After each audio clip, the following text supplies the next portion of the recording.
Si tu veux améliorer tes chronos en course à pied, alors il y a 3 choses que tu dois absolument travailler. La première, c'est ce que font la majorité des gens dans leur sortie, c'est de travailler le cœur, donc la pompe.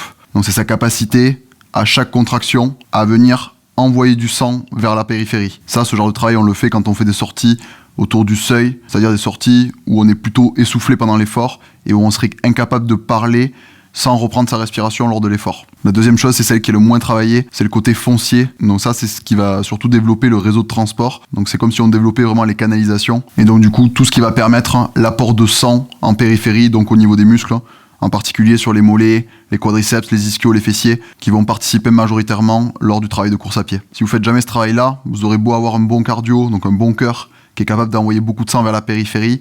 Si votre réseau de transport il n'est pas développé, mais en fait vous avez un gros facteur limitant. Donc pour ce type d'effort, c'est plutôt des sorties longues à faible intensité, où vous êtes censé, comme repère de terrain, être capable de parler lors de l'effort, sans avoir à reprendre votre respiration. Et la troisième chose, c'est tout le côté musculaire qu'on va obtenir évidemment avec du renforcement en dehors de la course, mais aussi par des grosses intensités en course à pied, comme par exemple des sprints, parce que ça va solliciter fortement les muscles.